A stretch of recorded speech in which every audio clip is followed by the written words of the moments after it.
আসসালামু আলাইকুম। বাসায় অনেকগুলো ফল ছিল, তাই ভাবলাম যে আজকে বিকেলের নাস্তায় সাফা মারোয়াকে কিছু বানিয়ে দিই ফলগুলো দিয়ে। তখন কি বানিয়ে দিব আমি বুঝতে পারছিলাম না। তো আমি এখান থেকে নিয়েছিলাম ড্রাগন, তারপর নিয়েছিলাম আপেল আর নিয়েছিলাম আঙুর ফল। এখানে কমলাটা নিইনি, কমলাটা একটু টক টক ছিল তার জন্য। তো কি বানিয়ে দেব বুঝতে পারছিলাম না। তখন আমার মনে হলো যে একটু কাস্টার্ড বানিয়ে দেই। আর কাস্টার্ড বানিয়ে দিলে হয়তোবা সাফা মারোয়া তেমন একটা পছন্দ করবে কিনা জানি না। কারণ হচ্ছে কাস্টার্ড এর আগে আমি কখনো সাফা মারোয়াকে খাওয়াইনি। তো এখানে আমি কাস্টার্ডের জন্য নিয়েছিলাম প্রথমে দুধ নিয়েছিলাম প্রায় 250 গ্রাম। তারপর হচ্ছে চিনি নিয়েছিলাম, সাবু নিয়েছিলাম আর কিছু ফল নিয়েছিলাম। তো এখন হচ্ছে আমি রান্না করতে চলে যাব। এই কয়েকটা উপকরণ দিয়ে আমি রান্না করব। কাস্টার্ডের জন্য হচ্ছে কাস্টার্ড পাউডার লাগে, বাট আমার কাছে ওই পাউডার ছিল না। অথবা কর্নফ্লাওয়ার প্রয়োজন হয়, আমার কাছে কর্নফ্লাওয়ার ছিল না।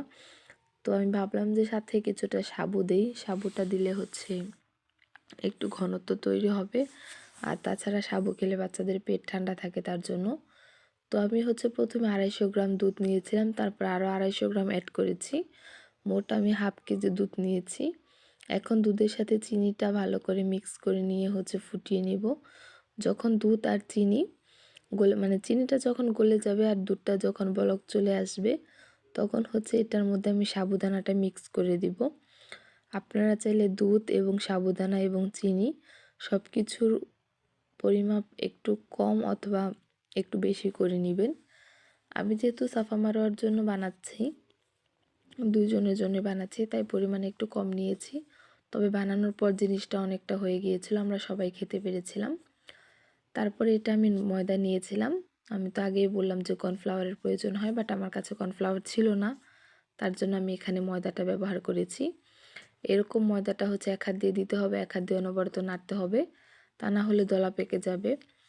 তো আপনারা আপনাদের ঘনত্ব মতো এটাকে রান্না করে নেবেন। আপনাদের ঘনত্ব যতটুকু প্রয়োজন হয় অতটুকু ঘনত্ব বুঝে এটাকে রান্না করে নেবেন।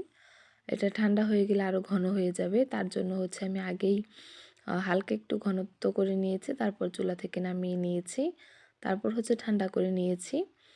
ফ্রিজে ঠান্ডা না, মানে নর্মালি ঠান্ডা করে নিয়েছি।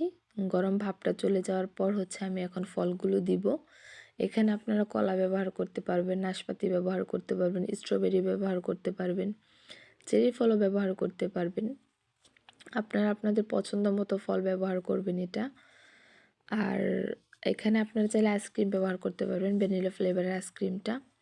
তবে সাফা মারোয়া যেহেতু খাবে তার জন্য আমি আর এখানে